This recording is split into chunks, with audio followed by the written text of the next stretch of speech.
23장 11절부터 12절까지입니다. 찾으셨으면 한 목소리로 합독하겠습니다. 발락이 발람에게 이르되 그대가 어찌 내게 이같이 하였느냐. 나의 원수를 저주하라고 그대를 데려왔거늘 그대가 오히려 축복하였도다. 발람이 대답하여 이르되 여호와께서 내 입에 주신 말씀을 내가 어찌 말하지 아니할 수 있으리까. 아멘. 오늘은 축복받을 수밖에 없는 인생에서 우리 한번 맥주감사주의 말씀을 한번 생각해 보겠습니다. 여러분, 오늘은 7월 첫 주 맥주감사주일입니다. 추운 겨울을 견디고 따뜻한 봄을 지낸 후에 수확하게 되는 보리. 여러분, 이 보리 수수에 대해서 사람들이 어떻게 해요? 감사로 하나님 앞에 영광 돌리는 절기가 맥주감사절입니다. 우리 작년에는 제가 맥주감사주일 때 우리가 알고 있는 이 맥주감사절이 성경의 절기와 연결되지 않다고 말씀드렸습니다. 우리 성경을 잘못 번역, 즉 오역함으로 말미암아 맥주절과 지금 우리가 지키고 있는 맥주감사절이 연결된 것이 아닌가 생각하지만 그렇지 않다고 했습니다. 그래서 맥주감사절은 순수한 우리 고유의 절기라고 말씀드렸습니다. 여러분, 보리추수가 주로 언제 합니까? 6월 중순이나 말경에 하죠. 그러고 나서 뭐예요? 사람들이 그 기쁨에 의해서 하나님 앞에 감사로 드리는 절기예요. 그러니까 보리추수가 마쳤으니까 그 마친 것에 대해서 사람들이 어떻게 합니까? 아, 이것도 하나님이 주신 것이냐. 그래서 감사로 올려드리는 거예요. 그래서 우리 예전에는 보릿고개라는 말이 나왔어요. 이 보리 추수하기 전까지 제대로 먹을 만한 양식이 부족해서 그런 말이 나온 겁니다. 뭐 예전에 그랬어요. 여러분, 힘겨운 기간을 보내다 드디어 보리 추수를 하게 되니까 사람들이 얼마나 기뻤겠습니까? 특별히 믿는 성도에게 있어서는 이 모든 것이 하나님이 주신 것이구나. 하나님의 은혜구나. 그래서 뭐예요? 감사로 하나님 앞에 영광 돌릴 수 있는 것이죠. 여러분, 신자로 산다는 것은 이 땅에서 하나님의 복을 받았고 또 복을 받으면서 사는 존재입니다. 믿으십니까? 그래서 여러분, 세상 사람들과 성도가 가지고 있는 복의 개념은 다릅니다. 불신자들이 가지고 있는 복은 세속적이죠. 그리고 자신의 노력과 열심을 통해서 얻을 수 있다고 생각하지만, 그러나 신자는 뭡니까? 복의 근원 되신 예수 그리스도를 믿어야만이 그 복을 받을 수 있다고 알고 있는 것이죠. 여러분, 창조시 하나님은 사람을 지으시면서 복을 받도록 하셨습니다. 그것이 성경에 나오잖아요. 창세기 5장 2절에 보니까 남자와 여자를 창조하셨고 그들이 창조되던 날에 하나님이 그들에게 복을 주시고 그들의 이름을 사람이라 일컬으셨더라. 아멘. 하나님께서 창조하신 피조세계에서 정말 복을 받을 존재로 누구를 부르셨다고요? 사람. 그래서 여러분, 저기에 쓰인 이 복이라는 히브리어 단어가 바라크입니다.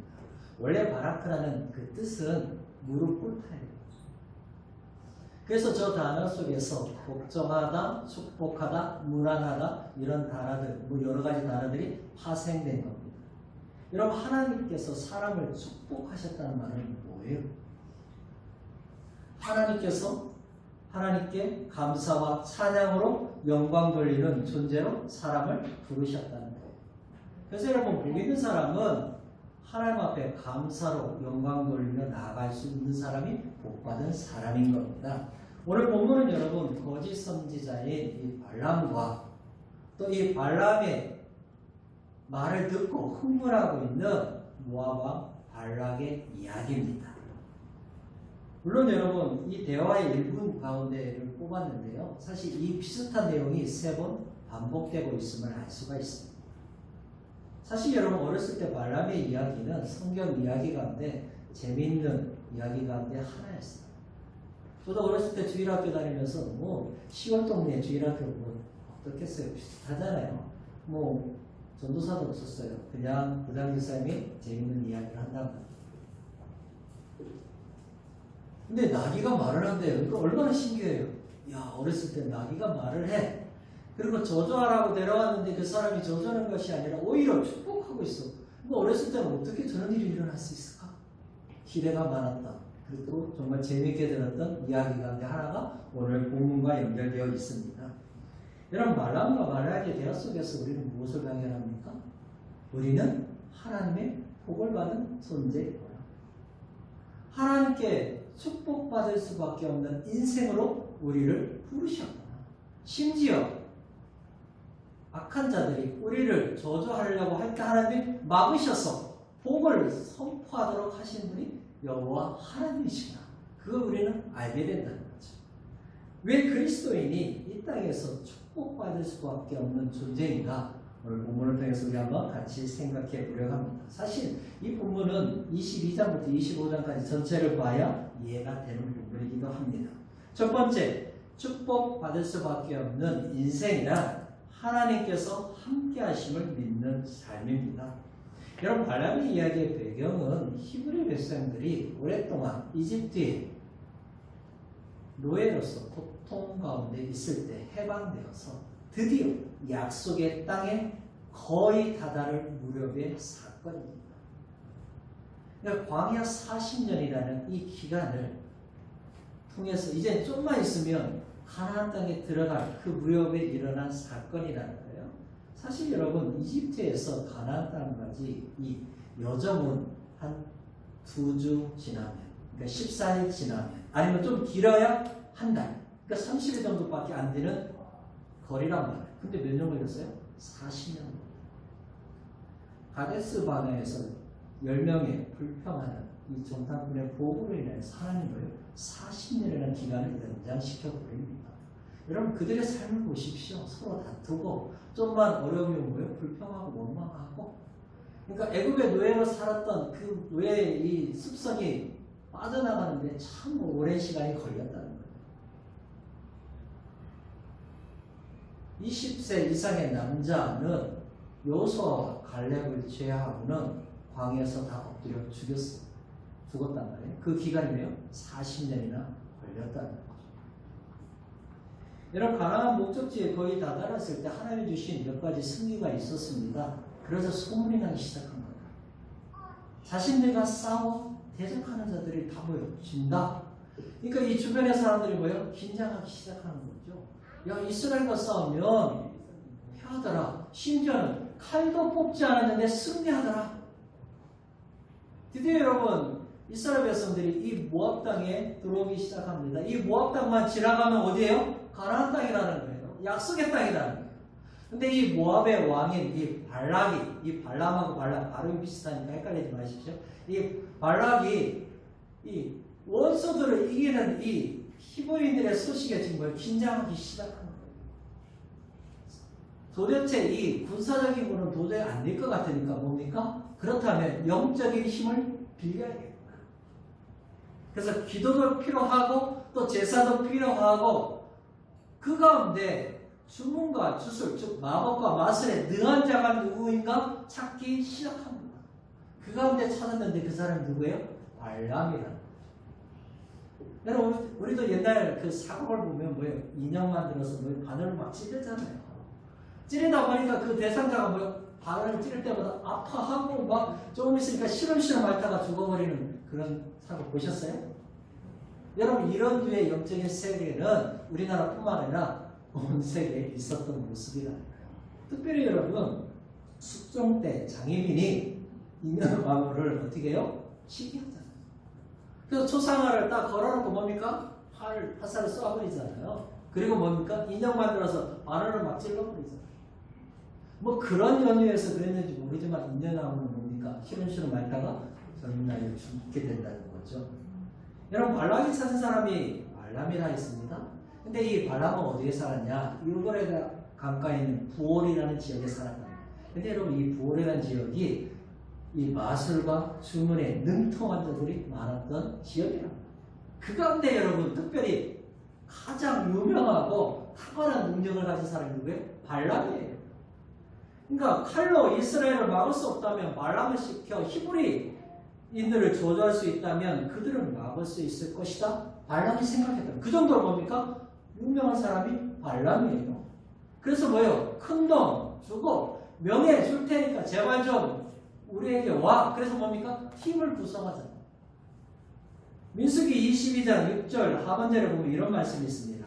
그대가 복을 비는 자는 복을 받고 저주하는 자는 저주를 받을 줄을 내가 알미니라. 여러분 이 정도로 대단한 자가 누구예요? 발람인 거예요. 물론 여러분 우리가 22장 24절 쭉 보면은 발람이 얼마나 영리한지 아시죠? 꼬셔도 하나님이 뭐라고 말씀하신지 그대로 내가 따르겠다 이렇게 말해요. 여러분 그렇다고 발람이 여호와 하나님을 알았던 자가 아니에요. 그는 히브리인의 하나님이 누군지 몰라요. 그래서 어떻게 자신의 방법, 즉 주술과 주문을 가지고 알아봐야겠지 이 생각을 가지고 있다는 거예요. 그래서 여러분 마술과 마법, 주문과 주술을 총동원해서 한번 하나님 알아봐야지. 왜냐하면 그 상대가 누구인가 알아야 뭔가 대처를 할 수 있잖아요. 그가 하나님을 알기 전에 그 밤에 누가 찾아오셔요? 하나님이 그에게 찾아오십니다. 여러분 그때 하나님이 그들과 함께 가지 말고 내가 너에게 하는 말을 그대로 전하라 이렇게 말씀하시죠. 그것이 여러분 민수기 22장 12절에 나옵니다. 하나님이 발람에게 이르시되 너는 그들과 함께 가지도 말고 그 백성을 저주하지도 말라. 그들은 복을 받은 자들이니라. 아멘. 여러분 하나님의 대답을 들은 발람은 깜짝 놀랐습니다. 왜냐하면 지금까지 경험한 자신의 주술과 주문을 통해서 만났던 거짓 영들과는 너무 다른 거예요. 하나님은 뭐예요? 자신이 부르기 전에 뭐예요? 먼저 오셔서 말씀하시잖아요. 그러니까 뭐예요? 당황했겠죠. 자신이 경험해 보았던 방법으로는 대적과 싸울 수 없는 존재임을 알고 뭡니까? 모압의 요청을 처음에는 거절해요. 이 거절하니까 이제 뭐예요? 더 많은 돈, 더 높은 지위를 주겠다 이렇게 뭐예요? 꼬시니까 뭡니까? 자신은 그런 걸 원하지 않는 척 연기하잖아요. 자신은 돈과 명예에 빠지는 자가 아니다 이렇게 하면서 왜 하나님이 뭐라고 말씀하신 것도 한번 기다려보자 이렇게 말하죠. 왜냐면 여러분 우리도 내 패가 분명해야 뭡니까? 상대방과 싸울 수 있잖아요. 근데 이 발람은 지금 자신의 패가 안 보이는 거예요. 근데 자꾸 마음에는 뭐가 끌려요? 돈이 끌리잖아요. 명예가 끌리잖아요. 아 정말 가고 싶은데 저거 정말 취하고 싶은데 자꾸 가지 말라니까 뭡니까? 하나님이 좀 마음을 바꿔주지 않을까? 그런 마음으로 기다리고 있죠. 드디어 여러분 하나님이 나타나셔서 뭡니까? 허락하신다. 그 허락으로 말미암아 이어진 사건이 뭐예요? 나귀의 이야기라는 거예요. 여러분 나귀의 입을 열어서 하나님 뭡니까? 발람을 책망하죠? 여러분 그렇다고 발람보다 나귀가 하나님 앞에 더 민감한가? 이렇게 생각하십니까? 아니죠? 여러분 그걸 통해서 우리에게 뭐라고 가르쳐주고 있습니까? 하나님은 모든 피조세계를 다스리시는 분이심을 우리에게 가르쳐주고 있는 거예요. 여러분 발람은 이미 뭡니까? 그 마음속에 그 생각 속에 뭐에 빠져있는 거예요? 돈과 명예 여기만 빠져있는 거예요. 발람은 이미 욕심으로 인하여서 뭡니까? 다시는 돌아오지 못하는 길로 걸어가고 있는 것이죠. 여러분 발락이 있는 곳에 이제 도착합니다. 그리고 서로 뭡니까? 계획하여 상의한다. 종교와 희생, 의식을 치르기 위해서 뭡니까? 제단을 꾸미고 또 숫소와 순양을 준비해서 뭡니까? 제사를 드리려고 하죠. 그리고 뭡니까? 이스라엘의 진을 이렇게 쭉 살펴본다. 드디어 여러분 발락이나 모압 사람들 뭐를 기대하고 있어요? 발람이 이걸 통해서 저주가 선포되기를 기대하고 있다는 거예요. 근데 여러분 발람의 입을 통해서 저주가 뭡니까? 축복이 선포되고 있다는 거예요. 마치 뭡니까? 이스라엘 백성들이 축복받을 수밖에 없고 승리할 수밖에 없다는 한편의 시와 같은 일들이 발람의 입술을 통해서 선포되고 있다는 거죠. 사랑하는 여러분, 아무리 주문과 주술에 능한 자라 할지라도 하나님께서 함께 하시는 신자를 자기 마음대로 할 수 없음을 기억하십시오. 오히려 하나님의 백성은 복받기로 되어 있는 존재임을 뭡니까? 본인의 입을 통해서 밝히는 계기가 되고 있습니다. 지금 세상이 그리스도인들을 향하여서 비방합니다. 조롱합니다. 손가락질합니다. 여러분 그리할지라도 그것마저도 하나님은 바꿔 주신다. 여러분 성도는 이미 여호와의 복을 받기로 작정된 자입니다. 임마누엘 함께 하시는 하나님께서 복을 받기로 우리를 부르셨습니다. 이 사실을 기억하면서 축복받을 수밖에 없는 존재임을, 인생임을 되게 하신 하나님께 감사와 찬양으로 영광 돌리시기를 주님의 이름으로 축복합니다. 아멘. 두 번째, 축복받을 수밖에 없는 인생이란 대적의 계획도 하나님께서 당신의 뜻으로 바꾸어 버림을 믿는 삶입니다. 여러분, 말락과 모압의 사람들의 기대가 고조되었을 때 의의 답이 나오잖아요. 우리 11절 다시 한번 읽어보겠습니다. 발락이 발람에게 이르되 그대가 어찌 내게 이같이 행하느냐? 나의 원수를 저주하라고 그대를 데려왔거늘 그대가 오히려 축복하였도다. 아멘. 발락은 모압 땅으로 들어오고 있는 이스라엘과 군사적으로 싸워서 이길 수 없다고 알았어요. 그래서 뭡니까? 머리를 굴려본 거예요. 어떻게 하면 저들을 이길 수 있을까? 그래서 여러분, 한 가지 확실하고 분명한 자신의 계획이 분명히 이루어질 것이라 생각한 게 뭐예요? 발람을 데려와서 저주하게 하면 반드시 우리가 승리할 거라 기대했다는 거예요. 그래서 여러분, 그것 위해서 뭐예요? 돈을 준비하고 지위를, 명예를 주겠다고 약속하고 있는 것이죠. 여러분, 결국 영적인 힘을 빌려서 뭐예요? 이스라엘을 물리쳐 보겠다는 거예요. 그게 발락의 계획. 근데 뭐예요?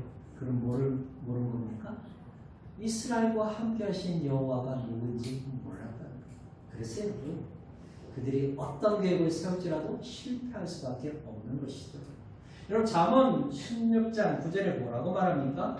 사람이 마음으로 자기의 길을 계획할지라도 그의 걸음을 인도하시는 이는 여호와이시니라. 아멘.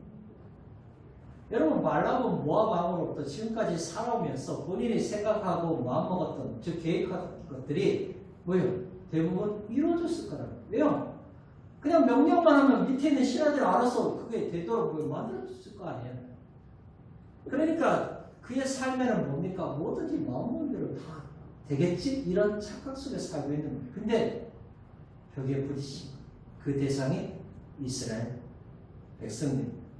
그러니까 머리를 굴리다 생각해낸 게 뭡니까? 발람을 통해서 저주하면 그들이 이길 수 있겠구나. 그래서 뭐예요? 계획한 거예요. 그래서 자신의 계획은 반드시 승리할 거라 착각하고 있는 것이죠. 여러분, 지금까지 살아오면서 여러분들이 마음먹은 대로 다 되었습니까? 아니죠. 그렇기 때문에 이 세상 어때요? 욕망의 무적임과 같이 되었을 것이다. 힘센 자가 야곱 방식처럼 뭡니까? 지배하는 그런 세상이 되었을 것이라는 거죠. 하나님은 그렇게 세상을 다스리시지 않습니다. 혹 잔인한 독재자가 나와서 수많은 사람들을 괴롭히고 나라를 어지럽힌다 할지라도 그의 시간과 그의 모든 계획은 하나님 손 안에 있다는 것을 기억하십시오. 반드시 때가 되면 하나님이 심판하십니다. 여러분, 지난달은 6월 호국 보훈의 달이었죠. 나라를 위해서 수고하고 희생하셨던 호국 소년들을 그 의미를 우리가 마음에 새기며 또 추모했던 그런 시간이기도 했습니다. 그 가운데 6.25 전쟁을 통해서 그 나라의 위기 가운데 하나님의 도움의 손이 있었음을 여러분 기억하십시오. 뭐 여러 가지 있지만 여러분 적어도 두 가지 우리가 확실한 건 뭡니까? 유엔이 속전속결로 우리 전쟁에 참전했습니다. 그걸 결정했다는 거죠. 원래 여러분 상임 이사국 5개 우리 다 찬성해야만이 올 수 있단 말이에요. 근데 뭐요? 소련이 반대하면 못 와요. 근데 소련이 어떤 이유인지 모르지만 그 상임 이사에 참석하지 않았단 말이에요. 다른 하나는 인민군이 서울에 들어와서 3일 동안 머물렀다. 어떤 이유인지 모르지. 여러분, 이 황궁이 같은 이 3일 동안 우리 국군은 뭡니까? 다시 정비하고 낙동강 방어선을 구축할 수 있는 시간적인 여유를 갖게 되었다는 거죠. 여러분, 김일성이 스탈린한테 남한은 일주일 안에 충분히 점령할 수 있다고 호언장담했습니다. 그런데 실패했죠. 아무리 사람이 계획할지라도 그것을 이루신 분은 여호와 하나님이시라 말씀드렸습니다. 하나님께서 전쟁의 위기 가운데 이 나라를 지키시고 보호해 주신 거죠. 그런데 사람은 착각합니다. 이 계획을 잘 세우고 모든 준비를 잘하면 반드시 될 거라고 착각한다는 거죠. 여러분, 말람의 계획은 뭡니까? 완벽할 정도로 거의 이루어졌어요. 왜냐하면 발람만 오면 이 계획은 뭐예요? 성공이란 말이에요. 그러니까 이 계획의 핵심은 어디에 있어요? 발람이 오느냐 오지 않느냐 있는데 발람이 그가 왔다는 거죠. 그렇다면 이번 계획은 뭡니까? 발락의 입장에서는 성공이라는 거예요. 그래서 바알 산당에 올라가서 뭐예요? 발람이 이스라엘의 진을 다 뭡니까? 이제 제단을 꾸미고 제물만 준비하면 이제 저주의 말만 하면 이제 드디어 이스라엘이 이길 것이라 이런 착각 속에 이들은 빠져 있는 거예요. 여러분, 발람도 하나님을 어디에서 알았어요? 부월에서 처음 알았잖아요. 나귀의 이번 중에서 자신의 책망하신 하나님을 알게 된 거잖아요.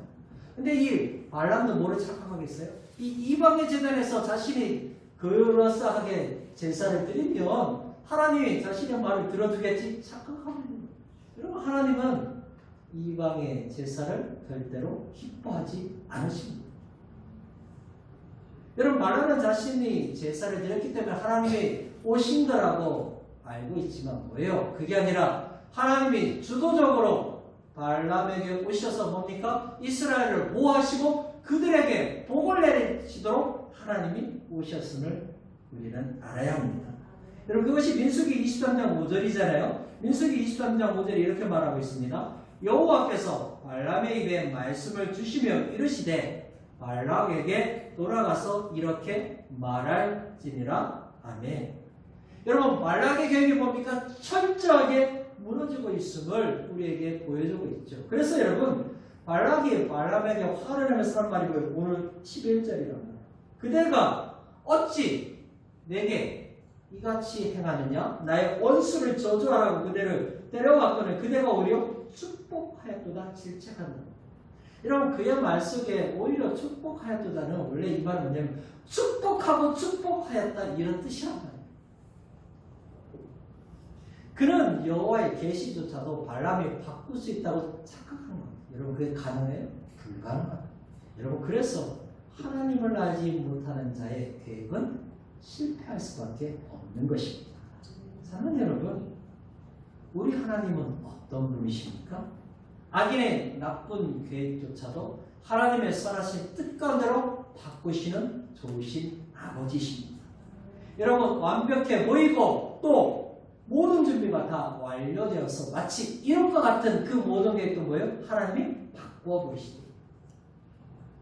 축복받을 수밖에 없는 인생인 성도는 무엇을 믿으며 살아야 하는 것이죠? 하나님께서 모든 것을 합력하여 선을 이루시는 좋으신 아버지심을 믿으시기 바랍니다. 심지어 악인의 계획조차도 하나님 뭐예요? 당신의 뜻간대로 선으로 만들어주시는 분이심을 믿으십시오.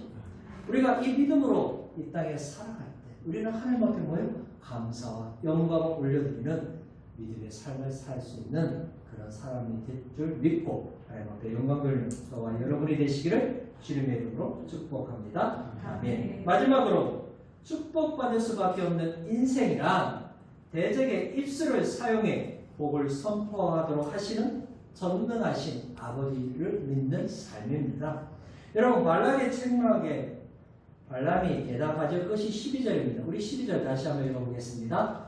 발람이 대답하여 이르되 여호와께서 내 입에 주신 말씀을 내가 어찌 말하지 아니할 수 있으리까? 아멘. 여러분, 이 구절을 보면 발람이 하나님과 좋은 관계 속에서 말하는 건가? 절대 아니죠. 여러분, 이게 뭐예요? 하나님의 권능이 임하셔서 뭡니까? 그의 입에 주신 말대로 할 수밖에 없는 그 상황임을 우리에게 가르쳐주고 있는 거예요. 여러분, 발람은 처음 시도가 실패하자 발람을 데리고 다른 산으로 가죠. 그들은 저주가 먹힐 산이 있다고 착각하면서 계속해서 옮기고 있다는 거예요. 그리고 그곳에 가서 7제단을 만들고 수소와 순양을 드리는 정교한 의식을 행하죠. 반복하고 있단 말이에요. 여러분, 그들이 가진 사고는 뭡니까? 장소가 좋지 못하다. 저주가 통하는 장소가 분명히 있을 거라고 그들은 생각하고 있다는 거죠. 여러분, 우리도 그런 생각, 사고 가지고 있지 않습니까? 이 땅을 안다. 그래서 뭐야? 토종 비결도 보고 풍수, 지리도 살펴서 봅니까? 명당을 찾으러 계속해서 헤매고 있잖아요. 조상의 묘를 명당에 세워야만이 그 가운데 후손 가운데 훌륭한 사람이 나온다 해서 뭐예요? 서로 땅을 차지하려고 싸우는 그런 민족이었잖아요. 여러분 이런 사고가 마치 뭐가 똑같아요? 발람이 가지고 있는 사고가 똑같다는 거예요. 그런데 이번에도 저주가 아니라 뭐예요? 축복의 말이 나오고 더 좋은 이야기가 선언되고 있습니다. 근데 그들은 포기하지 않아요. 왜요? 포기할 수 없단 말이에요. 그들의 생각과 마음은 온통 뭡니까? 어떻게 해서든지 하나님의 마음을 바꾸게 해서 자기 편으로 만들어서 히브리 사람들을 저주해야 한다는 그 사고로 가득 차 있다는 거예요. 마치 뭐예요? 강박관념에 빠져있는 자들로 변해버린 거죠. 여러분 그들이 드디어 세 번째 산에 올라가는데 이 세 번째 산은 모세가 호별 소유를 한 뭐예요? 비스가산. 볼산 꼭대기에 올라가니까 뭐예요? 그것이 뭔가 영험한 곳으로 신령한 장소니까 드디어 우리가 원하는 대로 이루어질 것이다. 발람이 저주하면 그 저주한 대로 히브리 백성들이 당할 것이라 이런 엄청난 기대를 가지고 뭡니까? 제단을 쌓고 제물을 준비해서 제사를 드리고 드디어 우리의 계획이 성공하려다 착각하고 있다는 거죠. 근데 그곳에서도 뭐예요? 저주가 아닌 축복의 말이 흘러나옵니다. 발람은 여러분 보십시오. 자신이 가지고 있는 모든 영적 기술, 주문과 주스로 총동원해서 뭡니까? 여호와 하나님의 마음을 자신이 원하는 대로 바꿔서 정말 그들의 적이라 생각하는 히브리들을 저주하도록 만들려고 얼마나 열심히 했겠습니까? 근데 그 모든 시도가 다 실패합니다. 심지어는 마지막에 뭐가 아니래요? 2000년 후에 장차 뭐요? 엄청난 후에 1000년 정도 되겠지. 1000년 후에 오실 메시아예요. 예언까지 하고 마치자. 그래서 여러분 민수기 24장 19절에 보니까 주권자가 야곱에서 나서 남은 자들을 그 성읍에서 멸절하리로다. 그러니까 발람과 발락의 이야기는 구약 성경에 5권에 나오고 신약 성경에는 3권에 나오면서 발람에 대한 이야기가 11번 언급되고 있습니다. 그것은 하나님께서 시대마다 하시는 메시지가 있다는 거예요.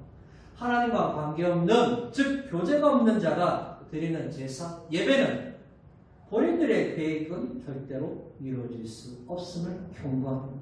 즉 형식적인 예배, 습관적인 예배의 삶을 가진 자가 계획하는 계획은 절대로 이루어질 수 없다는 겁니다. 여러분 발람은 지금으로 말하면 영적 거인이에요. 존경받는 사람이 수많은 사람들에게. 그러니까 뭐예요? 세련되고 아는 게 많은 지식인이죠. 하지만 그것은 껍데기에 불과합니다. 그의 웅변은 모두 뭐예요? 입술에만 있는 거지 마음과 생각이 있지 않습니다. 본인의 마음과 생각은 다른데 뭡니까? 전능하신 하나님이 그 입술에 주신 말을 그대로 전할 수밖에 없는 그런 자입니다. 그가 원하는 건 뭡니까? 돈을 많이 벌까. 발람은 말은 어쩔 수 없이 하나님 주신 말을 할 수밖에 없지만 행동은 잘못됩니다. 적어도 여러분 이방의 거짓 술사가 그렇게 하나님의 놀라운 역사를 체험했다면 하나님 앞에 돌아와야 하는데 그는 그렇지 않았다. 결국 그의 마지막은 뭡니까? 돈 때문에 하나의 술책을 주고 떠나잖아요. 여러분 그 술책이 뭐예요? 요한계시록에는 발람의 가르침, 발람의 교훈이라고 우리에게 말하고 있습니다. 그게 여러분 바알보올의 사건이죠. 결국 여러분 발람의 가르침은 뭐예요? 말만 하고 행동하지 않는 자에 대한 하나님의 심판에 대한 경고의 메시지입니다.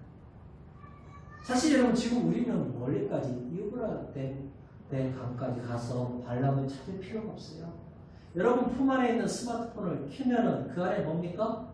그럴싸한 말쟁이들이 거짓 교사들이 어마어마하게 많이 있습니다. 하지만 여러분 하나님은 뭐예요? 그들을 반드시 심판하시고 심지어 믿음의 백성을 향해 축복의 말로 바꾸실 것입니다. 왜냐하면 하나님은 대적자들의 입술을 통해서라도 믿음의 백성들을 축복해 하시는 전능자이시기 때문입니다. 여러분, 하나님은 말라기의 이야기를 통해서 무엇을 우리에게 말씀하고 싶으십니까? 어느 누구도 하나님의 구원의 계획을 멈출 수 없고 막을 수 없음을 우리에게 가르쳐주고 있습니다. 하나님께서 복 주시기로 작정된 자는 반드시 복을 받게 되어 있다는 것이죠. 여러분, 아버지의 사랑을 받기로 된 성도에게 그 어떤 것도 막을 수 없음을 바울사도는 로마서 8장 35절에서 이렇게 말하고 있습니다. 누가 우리를 그리스도의 사랑에서 끊으리요? 환난이나 공고나 박해나 기근이나 적신이나 위험이나 칼이라 절대로 불가능하다는 거예요. 왜냐하면 하나님께서 가장 센 분이시기 때문입니다. 여러분, 그래서 바울사도는 로마서 8장 37절에 이렇게 말하고 있습니다. 그러나 이 모든 일에 우리를 사랑하시는 이로 말미암아 우리가 넉넉히 이기느니라. 아멘. 사랑하는 여러분, 신자는 복을 받을 수밖에 없는 존재입니다. 어느 누구도 하나님의 사랑을 끊을 수도 없고 막을 수도 없습니다. 제자들의 입술을 사용해서라도 반드시 축복받게 하시는 우리 아버지십니다. 그리스도는 반드시 축복받고 승리하게 되어 있습니다. 우리에게 복을 주시고 승리케 하신 주님을 찬양하고 영광 돌려드리는 저와 여러분이 되시기를 주님의 이름으로 축복합니다. 아멘. 말씀을 맺겠습니다. 발락과 발람의 이야기를 통해서 우리는 복을 받을 수밖에 없는 인생임을 알게 되었습니다. 물론 우리의 인생의 순례길에는 많은 슬픔과 아픔, 고통과 괴로움이 있습니다. 또 많은 수고와 노력, 회개와 묵상의 시간도 필요합니다. 그러나 하나님 아버지의 일은 믿는 백성을 향한 저주가 아니라 축복입니다. 하나님 자녀는 축복을 받은 자로 부름을 받은 것입니다. 그래서 우리는 축복받을 수밖에 없는 인생으로 사는 것이죠. 여러분, 발람이나 이 땅에 살고 있는 불신자들이 모르는 것이 뭡니까? 하나님의 자녀인 성도는 하나님의 복을 받는 자야! 이것을 모른다는 것이죠. 맥주 감사주, 하나님의 복을 받기로 작정된 저와 여러분의 인생. 그래서 우리는 하나님 앞에 영광과 감사 올려드리는 믿음의 삶을 살아가는 저와 여러분 되시기를 주님의 이름으로 축복합니다. 아멘.